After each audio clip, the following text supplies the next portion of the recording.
maybe, and No, and just I don't know about ran into him is the right word. I intentionally sought him out at Gene Epstein's after that's party. different. That's different. Yeah.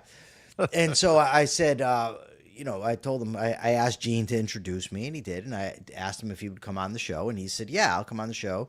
But so he said, just send me an email. But now he had changed his email. So now I had to go hunt down the new email, which I was able to find because he ended up putting it on his X page. So I got that. So I sent him the email, and he didn't respond for a while. And then he says, yeah, I'll do it. He said, just send me some dates. So I said, all right. So I send him some dates. He says, okay, let's do it August 3rd. So that would be today, 1:30 p.m. Eastern time. I said, okay, that's cool. So yesterday at noon, I got an email from him, and he says, listen, I'm so sorry, but I have to fly somewhere tomorrow. He says, can we reschedule? He said, but look, he said, I can do it today if you want to do it today. So I immediately sent him an email back, and I said, listen, I can get to you. I can do this at 6 p.m. Eastern time or anytime after that. So I keep checking my emails all day, and he's not getting back to me. So I said, well, I guess that's out the window, right? So right before bed, it's 9:30 now, and I'm ready to go, ready to pass out. I check my email one more time, and there's the email from him from 5 minutes earlier. He said, hey, listen, I'm sorry, I didn't refresh my emails. I just saw it right now. He says, here's my phone number. Text me if you want to do it right now. So I texted him. I said, sure.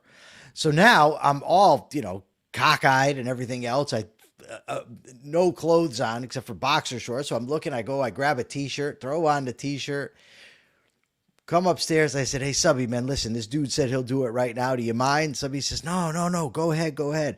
So, we ended up doing this at like 9:40 last night. I think we started, went for about an hour, but great interview, and it'll be out Wednesday. well, good. That's a nice story, Mike. What's the And UFC's? Ultimate Fight I Championship. think so, yeah, but I don't know why that would be relevant in our chat here. I don't know why either, but it's an interesting tidbit. He's up to 5, I guess UFC 5. So he's going all the way back to the beginning. Is that what you're saying, Christopher Schmidt?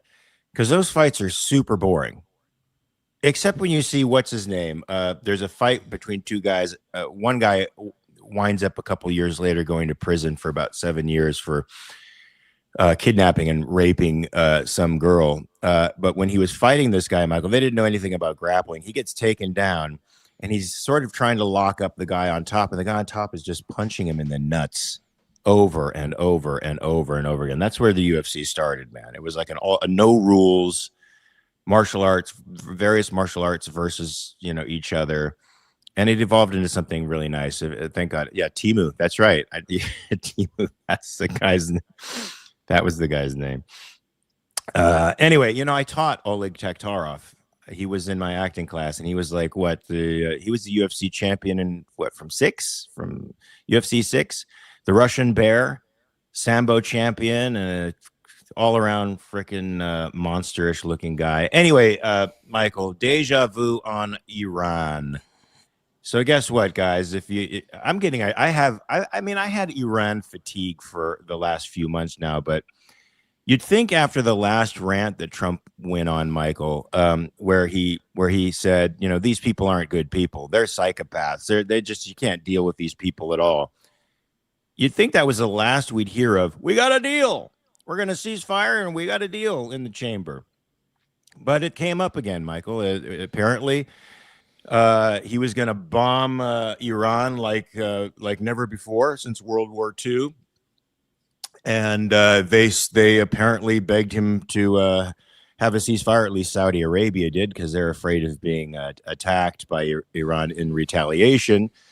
Iran is saying we can take anything that the Americans give us. We've endured everything so far. We're not afraid of them, and we did not sue for any ceasefire. And go fuck yourselves. That's basically what they're saying, Michael. What do you think about this? This is just so exhausting. It is, and I don't want to even be talking about it, but what the hell am I going to do?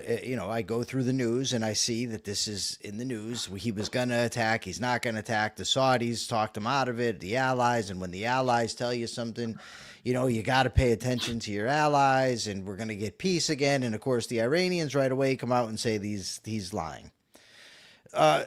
It's like utterly exhausting. I mean, how often do we have to go through this? Like, I mean, over and over and over again. And I mean, what do you do when you're us? You know, we have to cover the news, but this is boring. I don't even know what. There's nothing new to even say about it. And Michael, to say that they were going to bomb like nothing else after World War II, it's plain false. What they do is they hit a bunch of military targets. All the dual use stuff is still, maintained and outside of the bombing schedule, I guess. And so the regime isn't really made to suffer at all, to be honest with you. And so this is just going to continue ad nauseum. It is. I asked Grok if maybe any of these announcements, these sudden announcements of ceasefire, were meant to, throw the market off balance a little bit, or get a little price charge, a drop in prices for him to get a little boost, or if maybe he and his family were speculating a little bit, and so he makes these announcements to throw curveballs to the market for his own profit. It didn't say that there's any overt evidence that these announcements coincide with any profiteering actions by his family, because they're just suspicious, Michael. I mean, after a while, you gotta wonder why are we going through this again? We know what the outcome is going to be. Stop doing this same thing over and over again. Isn't that the definition of insanity? Doing the same thing over and over again and expecting a different result? No, that's not the definition of insanity. I believe that's not the what actual Einstein definition. Said. I know, but why repeat it? Why do people always because say it's it? smart. You know the definition of insanity? It's not. It has nothing to do with it. I'm glad we got Jim Valiant here, because Jim Valiant understands that insanity is a legal concept. It has to do with somebody's culpability in committing a crime. It's not to do with Einstein flippantly saying somebody, and every schmuck on the planet feels the need to report it. And now I have to count you among the schmucks. Whoa. Getting harsh with the language there, bud. but it does ring true to anyone's heart out there in the comments. Tell me, does it not seem true that it is insane to do the same thing over and over again? Well, that's now different results. Wait a second. So that is now our standard. That is our standard. You're not literally out of touch with the reality, man. You're not literally not understanding the consequences of your actions. In a way, you are. But insanity doesn't mean out of touch with reality. Where are we going with this? It does. No, that's not what it means. You can't understand the consequences of your actions. You're not engaged with reality. Listen. One thing we both agree on, Michael, is not this insanity thing, because you seem to hate Einstein for some reason. I don't know where this hatred of Einstein comes in. He was a socialist, so maybe that's it. But one thing he was quite the ladies' man, Was he? Yeah, he was married. Well, he was married. Look, my wife said that his wife was responsible for a lot of his theories too. So maybe he was a fraud on top of that. Mike is hitting the caffeine too hard, and Mark is suffering. Thank you very much, Race. He's not. Nailed it on the head. Anyway, we can both agree that this is insanity, and I'm tired of it. The people are tired of it. The people are tired of paying higher prices for gas. They're tired of the bullshit that they never consented to. Right. So one of my things, Mark, honestly, that I pay a special attention to, a thing that really interests me, is information and information systems, the way that people gather information, the way beliefs are formed, people who express a lot of certainty when it's completely unwarranted. They don't explain the nuance behind the view. And I didn't put this in the title, but I still think it's important. So I want to just share something here. Let me just drag this up here. Bang. There it is. Okay. From a Twitter post, X post from Rand Paul. He says, the CIA, the FBI, and the Department of Energy, home to some of our best government scientists, have all independently concluded this pandemic likely originated in a lab. That's not my opinion. That's the opinion of our own intelligence and scientific community. Okay. So I'm not an expert on COVID, but I have read, and looked into what scientists think on the subject, what people think on the subject. I interviewed a scientific journalist on the origins of this. So what Rand said there, it seemed to me that while factually correct on some of it, it's vastly overstated and omits significant information. So I checked his post with Grok, Gemini, Claude, and I believe even ChatGPT. So I just want to, I'm going to use Grok because Grok is the one that the Trumpsters mostly trust because it's Elon. We have a Robert Naser. We forgot to tell him about super chats and super Thanks, stickers Robert. too, by the way. But Robert says, meanwhile, to borrow a phrase, can't we all just get along and leave one another the FK alone? But we all know what he means by FK. All right, so this is the first part of this. Rand Paul's tweet is partially accurate on the specific U.S. intelligence assessment he cites, but overstates the breadth, confidence level, and scientific community consensus. So, the FBI assessed the lab-associated incident as most likely with a moderate degree of confidence. The Department of Energy assessed a lab origin as most likely, but with low degree of confidence. The CIA, which shifted, by the way, in early 2025, nothing suspicious there, nothing at all, to favor a research-related lab origin as more likely than natural spillover, also with low confidence, but officials noted there's been no major new intelligence drove the change, and both scenarios remain plausible. I also asked, what do most epidemiologists and virologists think? So Rand, first of all, overstates the certainty of the agencies, right? The intelligence agencies, claims there's this scientific consensus within them, but he only cites 3. He doesn't cite all the agencies there are. So most epidemiologists and virologists assign higher probability to a natural zoonotic origin. And then it gets into the supporting points and, you know, stuff that I don't understand anyways and couldn't assess if I wanted to. But my ultimate point here, Mark, is that we have a sitting United States senator presenting things as facts that are by no means established facts.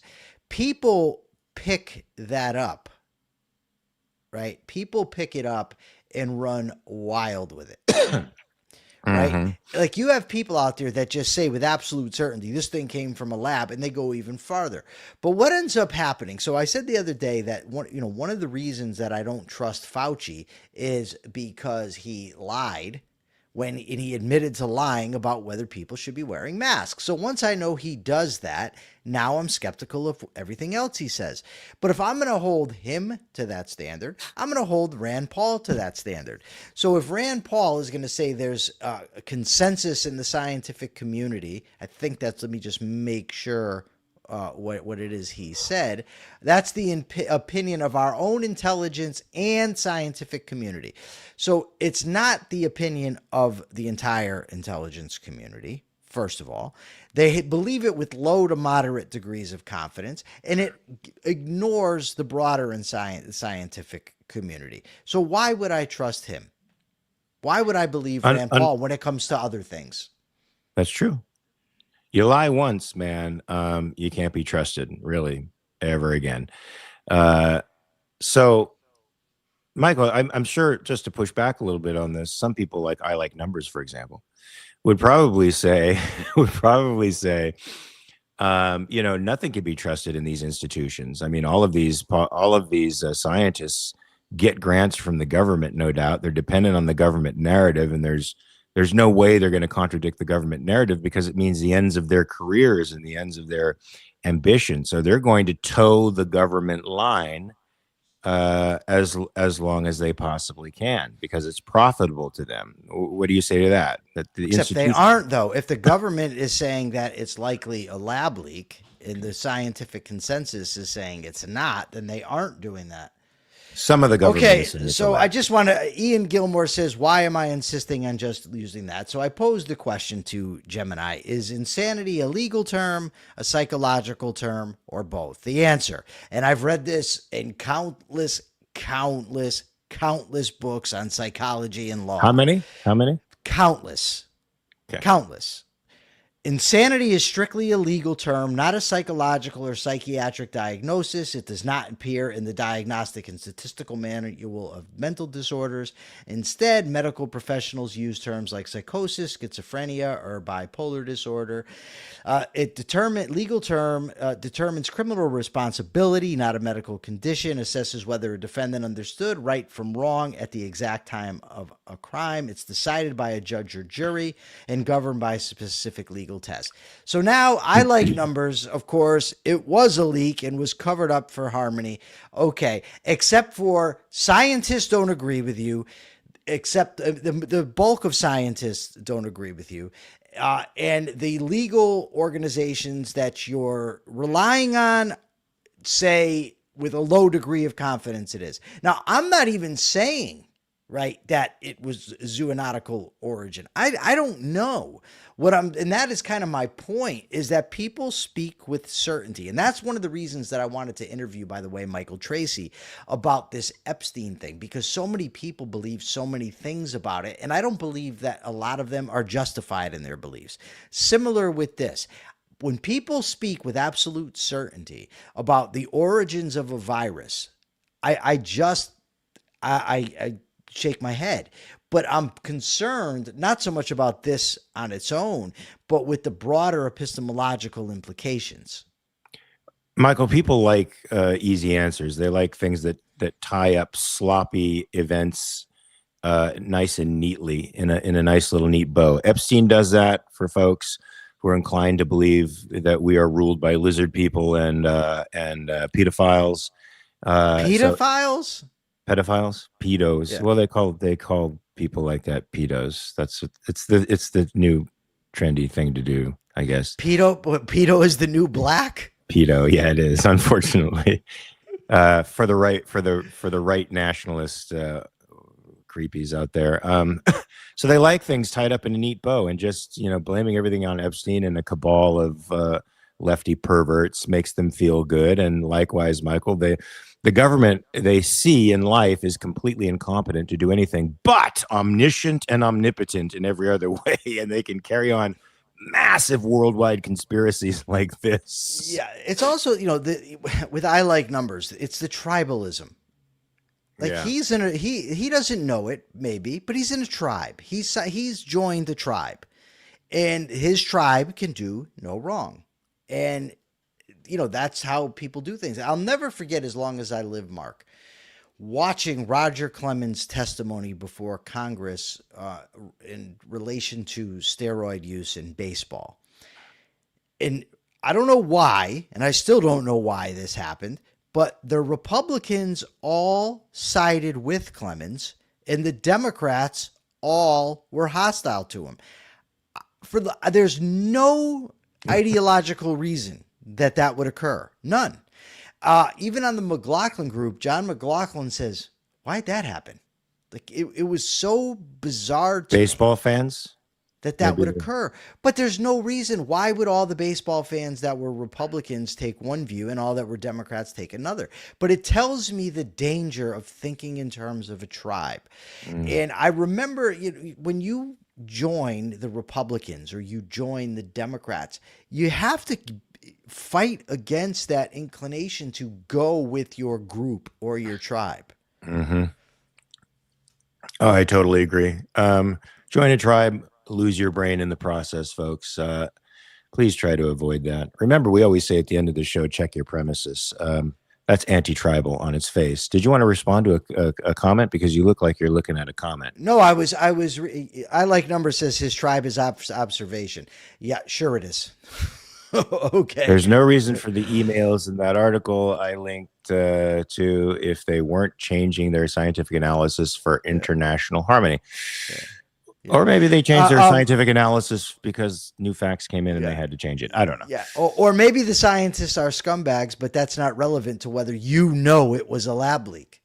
See, that's the connection that you don't grasp. Every single one of these scientists and politicians and everybody else can all be liars. That doesn't make Scott Schiff intelligent or informed enough to know with absolute certainty that it was a lab leak when the intelligence organizations don't say that, when the scientists don't say it, but yet somehow Scott Schiff from the Ayn Rand fan club, he has it figured out. Yeah, man. That's why he's in our comments.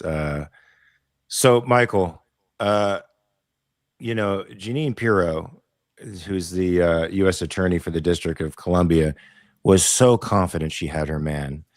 When they caught, I'm just forgetting his name for a second, David Hearn, pulling up a little section of the reflecting pool that had just been refurbished by the Trump administration.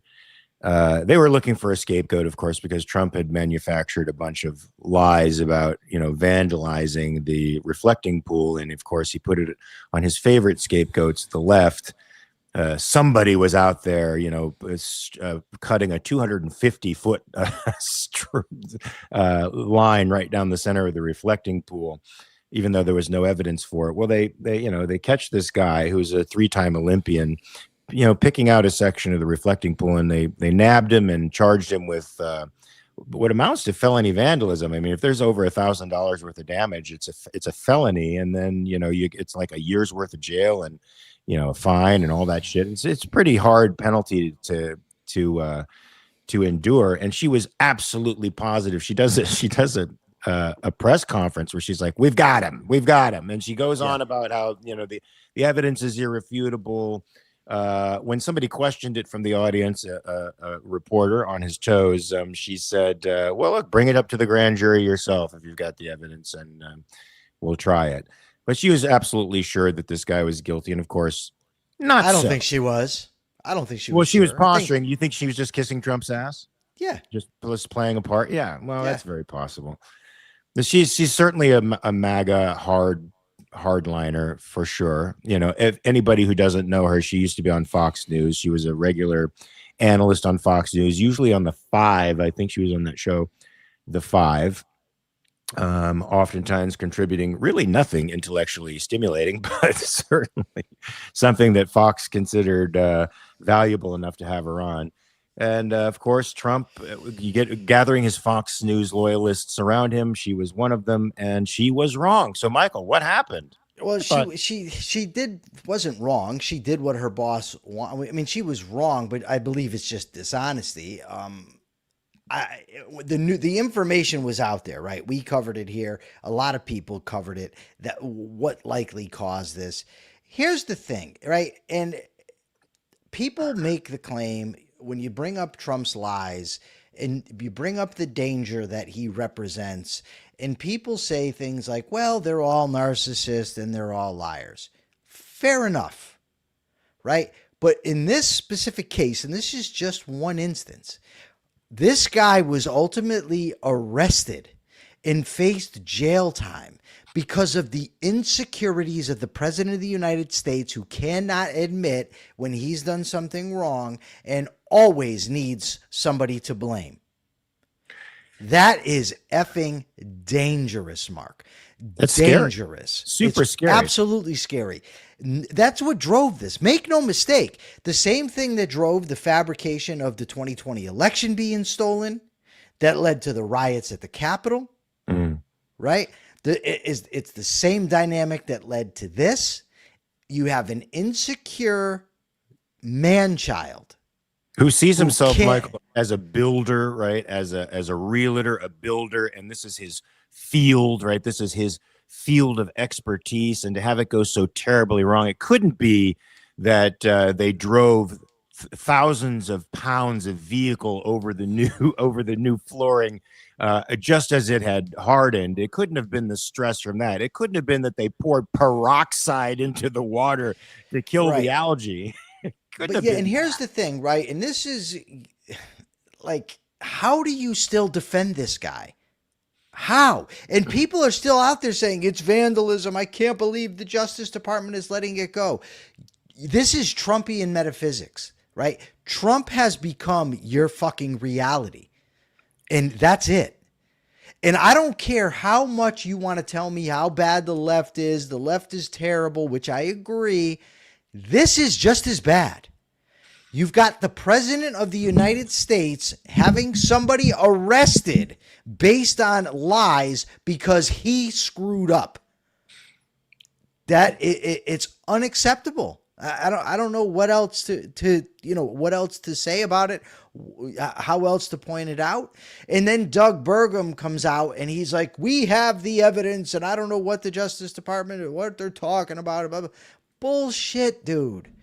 Bullshit, you have the evidence. If this idea that some guy with a box cutter will put a 300-foot strike in this thing, come on, man.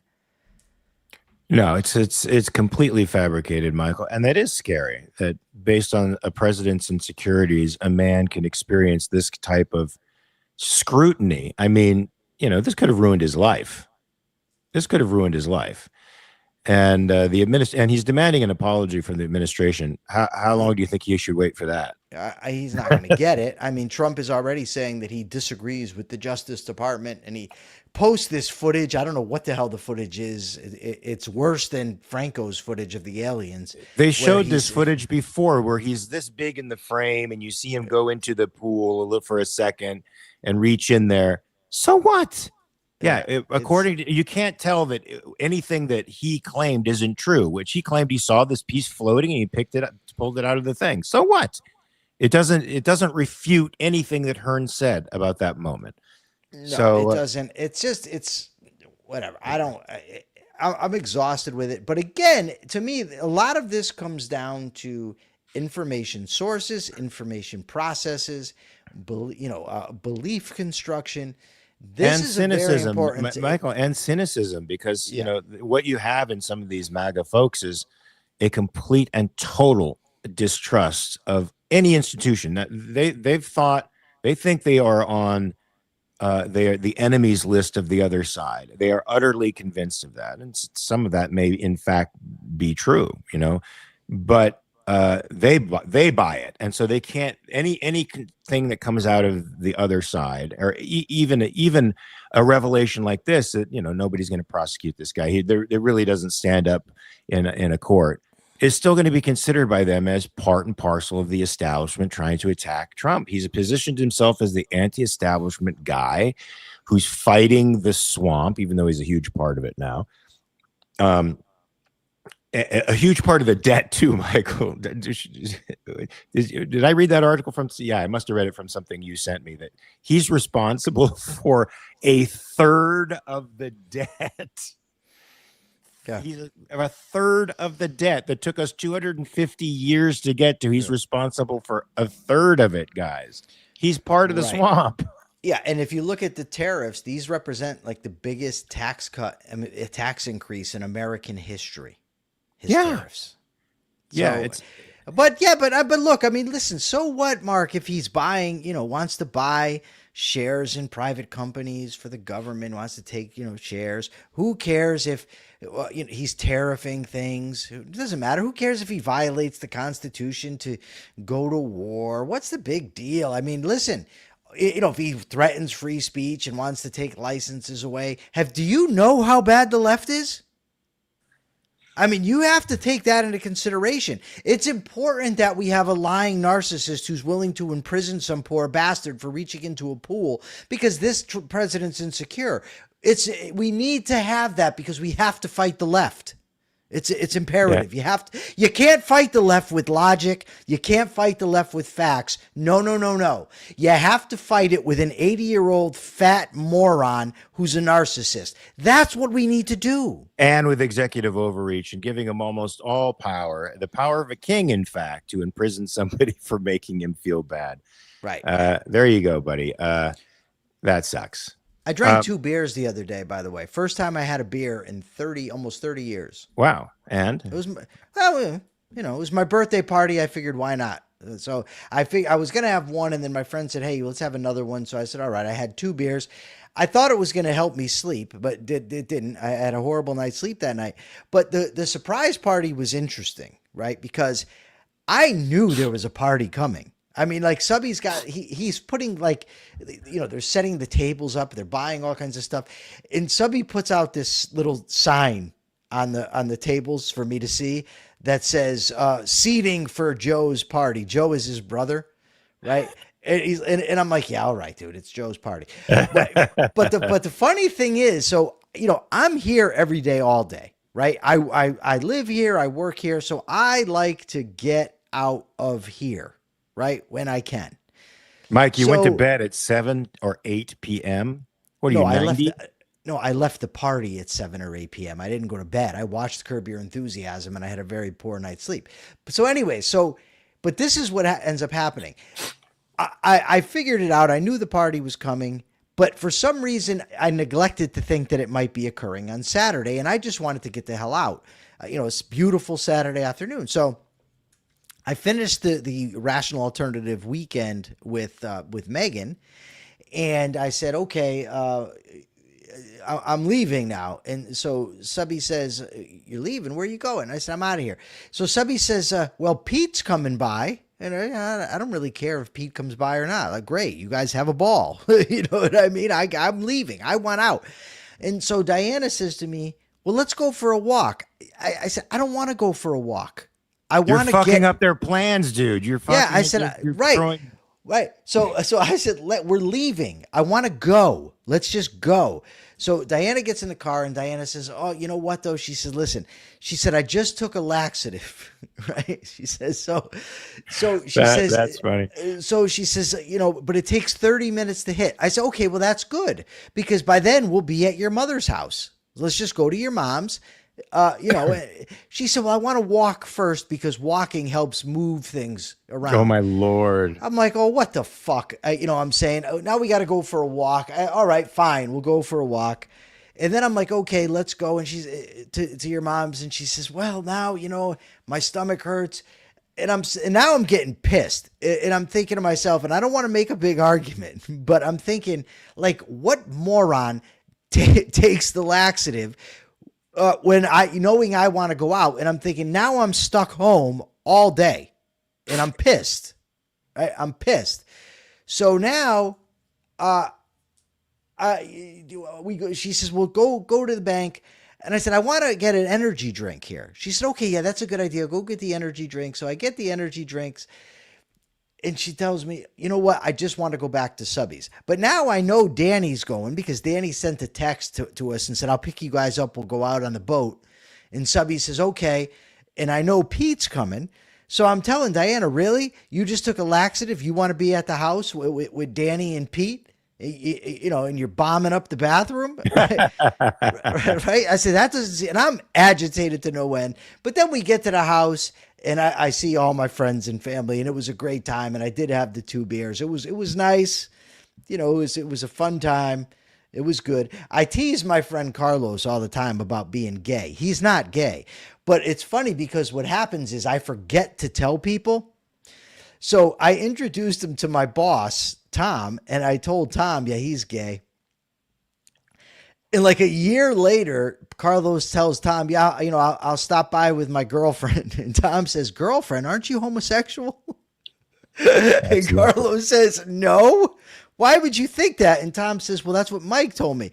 So the other day, my other friend, when they leave the house, he says to my friend John, hey, I don't get it. Why does Mike got to keep breaking the gay guy's balls? I mean, who cares if he's gay? What's the big deal? And of course, there's no big deal, but he's not really gay. So, but no, it was a great fun time. Subby did a great job in pulling off the party. Friends, family, everybody was there. I gained 4 pounds. It's all water weight. You lose it. Wonderful. Good job, Subby. Yeah, folks. So Subby did a great job. Let's not forget the super stickers and super chats. It's almost Michael's birthday. It's coming up tomorrow. It's coming up tomorrow, folks. So make sure you're generous with the super chats and super stickers. He deserves it after all. Look at how inflamed this news gets him. He gets irritated, agita. Make his day. Make him feel better. Ian Gilmore here says, yes, I remember Andy Bernstein saying that if the Democrats win next time, he fears he'll be put away in a camp. It's nuts. I'll say, yes, that's nuts. But also remember, authors like Stanley Kramer were writing plays about gay men being put in concentration camps because they thought that's what Ronald Reagan was going to do, because he tried to close the bathhouses, which were petri dishes for Yeah, the for AIDS AIDS. virus. Yeah. But he was stopped by the gay lobby, who thought that they were about to be persecuted by a right-wing Republican anti-gay administration. And so, as Randy Schultz said in the band Played On, the disease raged throughout the community because they would not close down the bathhouses. Yeah, this Out idea, of the yeah, very same irrational fear, Michael. yeah. I don't think anybody's putting us in concentration camps. No, it's not going to happen. We're not going to let him. Nicole Hengel, thank you very much for that $10 super chat. Look at that. Happy birthday, Michael. That brings a smile to his face. That does. Of course it does. So this guy here wants to know what's the gag. Why with Carlos? So with being gay. So Carlos braids hair. So when you're in prison and you're braiding hair, there's automatically this assumption that you're gay when you're braiding hair, right? So that's how we start the whole thing. Plus, there are rumors in prison about him being gay. So I always just tease him about it. And then I forget to tell people that I'm just teasing. But that to me makes it even more funny, because one day we were sitting in a group, right, Mark? We're sitting in a group in prison. Carlos is on my right and a gay guy is on my left. And before the group goes, they tell the group, does anybody have any questions that they'd like answered? So the gay guy tells me, yeah, I want to know, is Carlos straight? Now, I didn't know Carlos heard him. And I said, no, he's not. He's not. Boy, oh boy, oh boy. So, Michael, should we talk about Karl Marx or should we talk about tariffs a little bit? We started breaching the tariff. We could go to Karl Marx. We could talk about tariffs. Mark, you're running the show today. Talk about Karl Marx. Go ahead. Well, he wasn't a very nice guy. No, I don't know if he was a nice guy. No, he wasn't a nice guy. Don't even give him that. He wasn't nice. He didn't bathe. He had boils all over his body. Screw that guy. No, he was an asshole. No, he was an asshole. So I want to just add one more thing, and then you can see Subby. So I see Carlos. I get out of the car and I yell, "Hey, who's the gay guy?" And Subby's dad was at the party, and Subby yells out, "It's my dad." So, fun time had by all. So anyway, so there's this story in the Daily Economy, and it talks about how prior to Marxism really taking off, his theories were already destroyed. His economic theories were already crushed, by the marginal revolution, beginning with Carl Menger, Leon Walras, I'm probably pronouncing that wrong, and William Stanley Jevons, but then it goes on to with Knut Wicksteed and Eugen von Bauwerk. So the question they were asking is, why did this end up taking off? Not in economics departments, but in other parts of academia. And they say that, what occurred largely was with the Bolshevik Revolution is they were looking for a philosophy to justify what they had done. So that kind of leads to a resurgence and, Marxism being spread.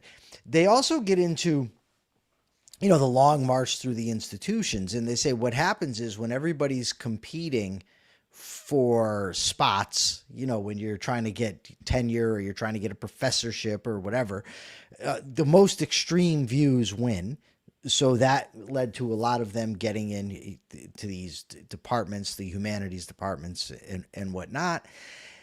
And it's, really talks about how the left infiltrated media, and it gets into this guy, and I don't remember his name, the German guy, but Antonio Gramsci mentioned this, this sort of strategy of taking over the media, the schools, and that sort of thing in order to, basically enmesh your philosophy in the culture.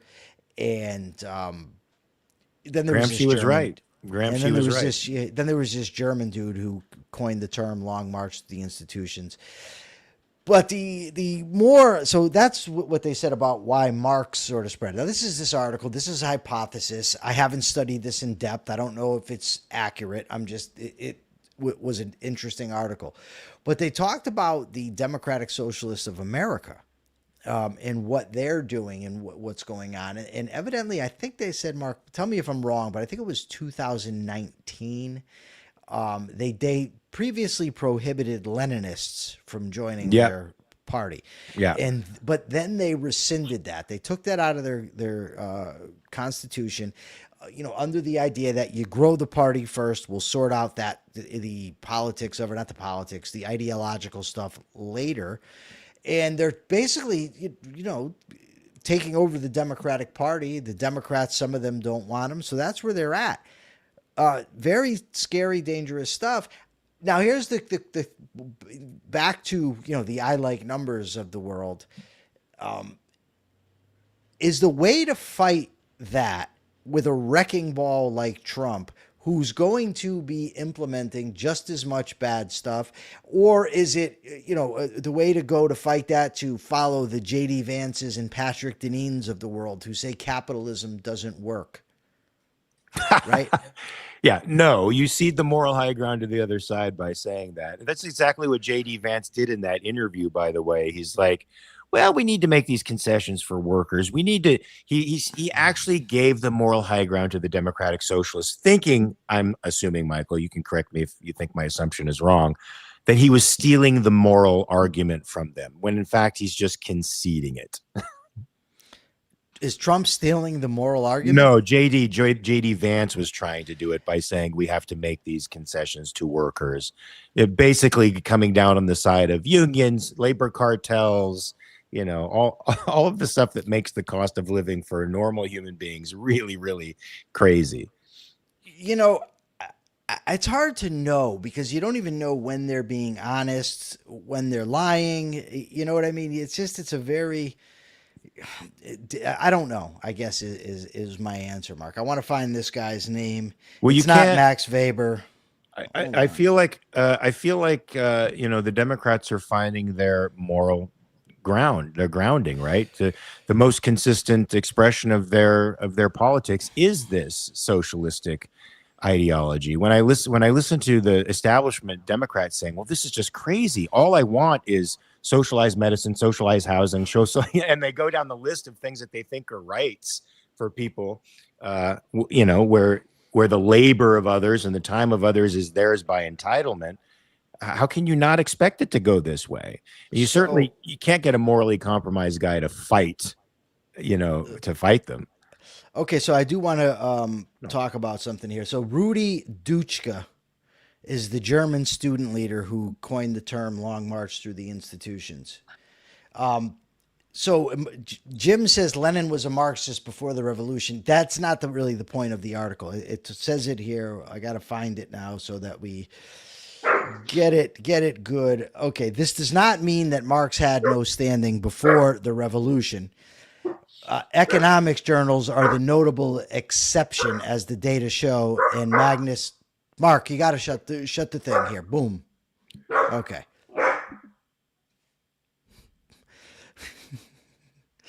Okay.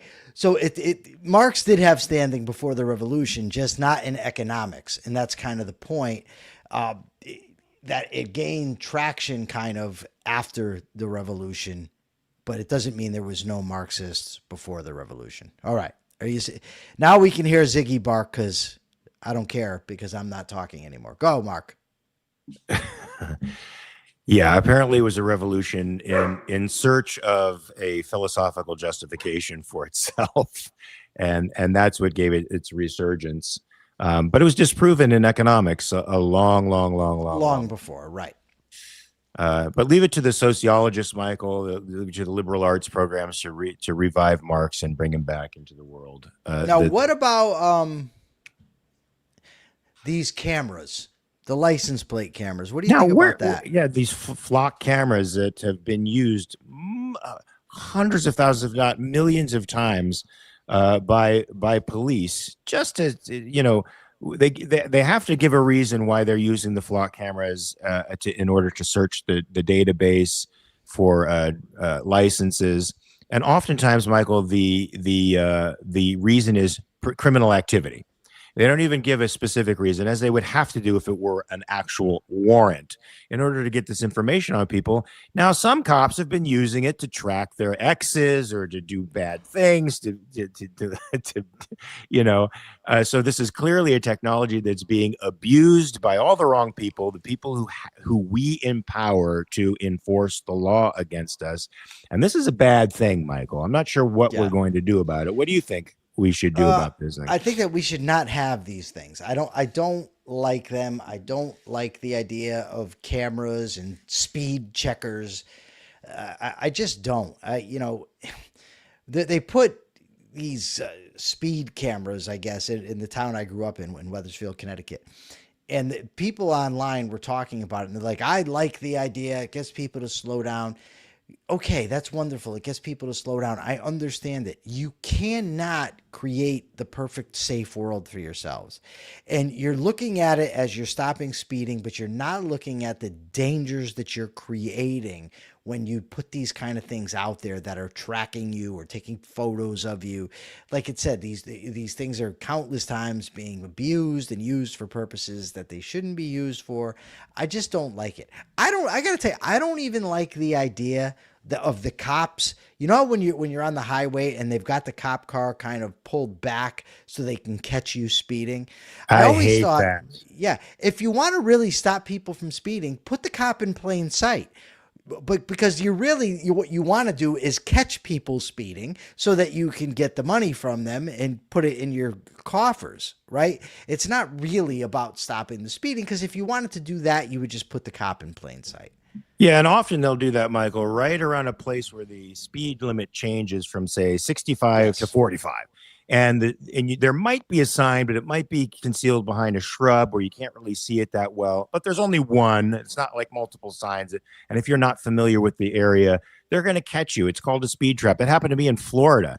And they came after, not in Florida, in Virginia. And they came after me because they saw my Florida plates, because I had a rental car from Florida. They're like, this guy's out of town. He's not going to fight a speeding ticket. And when they caught me, Michael, they pulled me over. They said, how fast were you going? I said, 50, 55. They're like, this is a 35-mile-an-hour zone. I said, it is? Nothing about the road had changed, Michael. But apparently we were going through a residential district, but you couldn't see any residences around. But the speed limit had changed 10 miles or something like that. I said, Did you cave? Well, I said, I had no idea. I'm not from here. We're actually looking for the bed and breakfast. It was 10 o'clock at night, And he's like, okay, yeah, give me your license and registration. And they nailed me. Because it was about taxing me. It was about. Did you pay? Did you pay or did you fight it? No, I didn't fight it. I'm not going to fight it. I'm not going to fight it. That's how they get you. I don't have. Look at it. That's what I'm saying. They know that. He's out of town. He's probably not going to have the time or the energy to fight this ticket. So we'll give it to him. It's a speed trap. There's one along the 101 freeway here in California where it goes from 65 to 55 for a 2-mile stretch. Just a 2-mile stretch. It's 55 miles an hour. There's nothing in the roadway that justifies making the speed limit go down that much. It's the same road. There's no different grading. There's nothing hazardous. They just do it so they can catch you speeding. Okay, what I need to know, though, when they pulled you over, did you tell them that you played Hulk Hogan's little brother in No Holds Barred?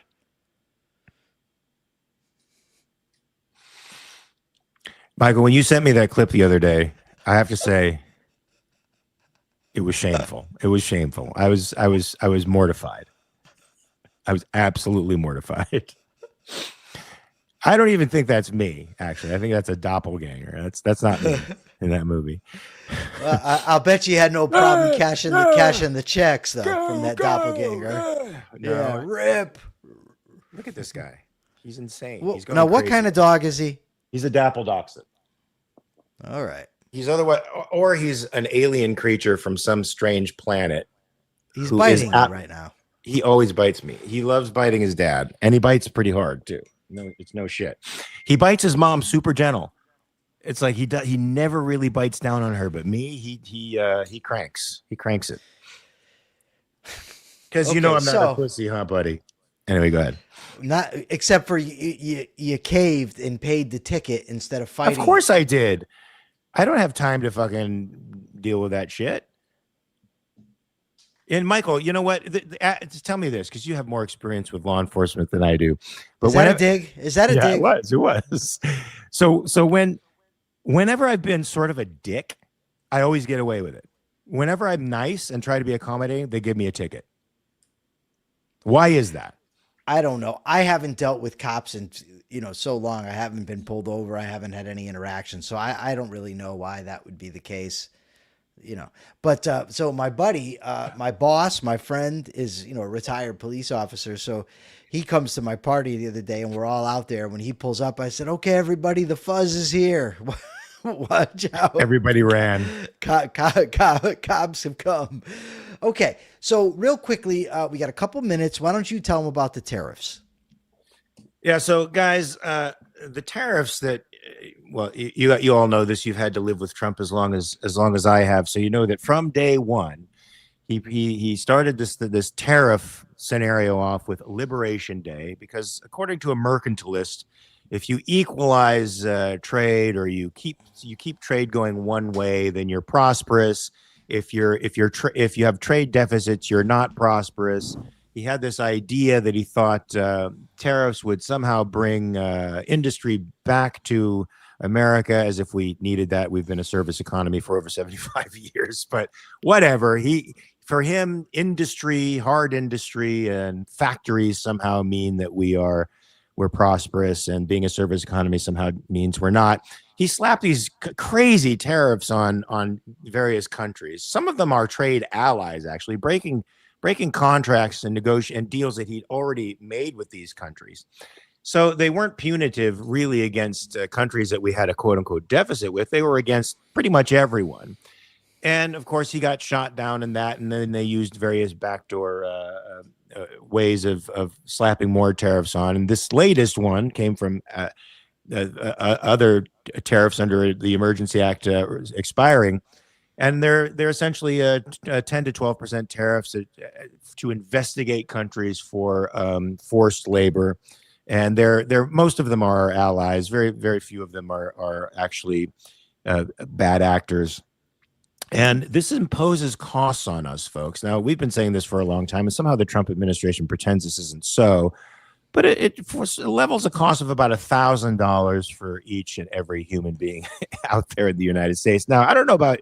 I mean, I'm fairly well off, but $1,000 is, Michael. That's like gas money for about 4 months. That's part of your mortgage. That's groceries for 4 or 5 weeks. I mean, these are real things. These are real things that people are missing in their lives, because the Trump administration has decided to flex its trade muscles and use tariffs as a way of getting one-way deals with other countries and alienating everybody else. And guess what, folks? You pay for it. So Mark says he's fairly well off, and that may be the understatement of the century. No, there. no, I'm not. Hold on. When Mark spits, there's a guy there to catch it. That's not true. No, you don't see. That's the problem, is you guys don't understand.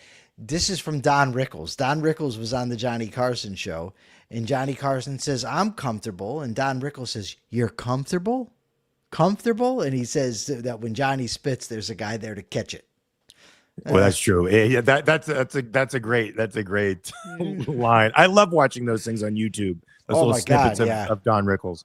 Yes, and Don I Rickles used to watch that rocks. stuff live, man. When I was 16, one of my favorite things was the Tonight Show every night with him. And then that's where I got introduced to David Letterman. He came on the Johnny Carson show, and he was so freaking funny. And then he got his own show.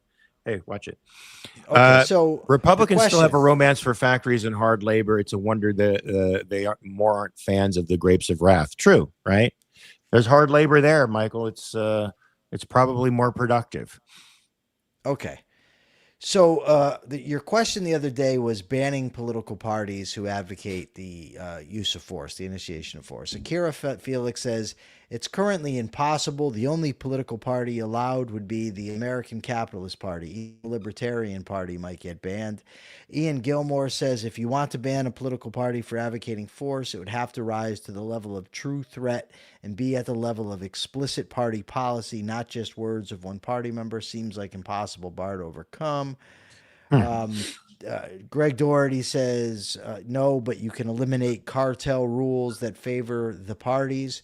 And Mr. Deagle says if parties could be banned, the Capitalist Party would be the first one to get banned. Not for the reasons that I suggested, but that's true because we rabble rouse. We're not for the establishment. Well, you're a rabble rouser, you no doubt about that. Yeah. Oh boy, I'm in trouble for that too. I'm in trouble. And it's your question. You got to do the capitalist thought of the day today. Yeah, folks. I don't know about you, but I'm tired of mercantilism being equated with capitalism. Mercantilism is this economic idea that the nation state controls the economy. They control inflows of cash. And the more that they keep, the more one-way deals they make with others, the more prosperous they are. We should see from Trump's economy that this is not the case. Industry is not trying to get back here. The tariffs have, in fact, made capital goods more expensive and made building industry here nearly impossible. And look, costs here for those kinds of for the kinds of infrastructure and labor are far more expensive than in other countries. So it's a losing deal all the way around that makes life for the people within the mercantilist country much harder. It certainly helps certain cartels and politically connected businesses, though, and that's not capitalism. Capitalism is what the people on the right often call globalism. That's right. They conflate this concept of one world government with one set of rules with a state of economic affairs where there are no borders between countries, where goods and services can freely pass between individuals within those states who want to exchange and freely associate with each other. That's the world that we think is actually peaceful. That's a world that we actually want to get to. That is a capitalist society. All right, Michael. All right. Now I have no idea. Did I drive you crazy just then? You look like you were going crazy.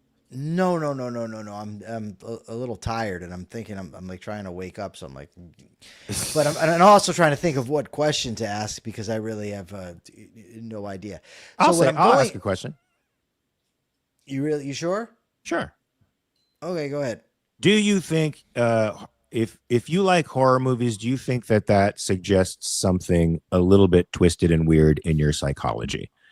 If you are a horror genre fan, do you think it suggests something twisted and weird in your psychology? Full disclosure, I am a horror fan. So and I have a thing called the Horror Roundtable, which we do about once a month. And I think it's very stimulating and fun. We have great talk about film and plot and narrative and characters. So it's more than just about horror. It's about film. Ow, this dog is killing me. But I'm interested in knowing what you think about that. And any objectivists out there, if you have any thoughts about that, please give me your feelings. And do that on YouTube, please. And also like and subscribe to this channel. And make sure and you go share check out my latest interview on Moral Panic. It's a great one. Michael Liebowitz show. And you can look to my my X feed for some little snippets from the show. It's great. And I just posted the actual show, so you can go there and check it out. And let's try to get up to 1,000 subscribers here, because Michael's birthday is tomorrow. We need to. I wanted to get there. We need 52 in a day. It's not looking good. Well, guys, repost this. Send it out there into the ether, and maybe there'll be some unsuspecting folks who will find our message, I don't know, invigorating, different enough to be interested to subscribe to our channel. And that would be absolutely fantastic. What is this dog doing? All right, guys, you have 23 hours to check your premises. Michael, do you want to say something before I do the sign off? I just can't wait to see you guys tomorrow. All right, man. Yeah, we're going to wish Michael a happy birthday tomorrow, and make sure you keep those super stickers and super chats coming in tomorrow, because it's his birthday, man. Make him smile. He doesn't get much sleep. He's sending me stuff at 3 o'clock in the freaking morning because he's not asleep. And he deserves some love for all that work that he does.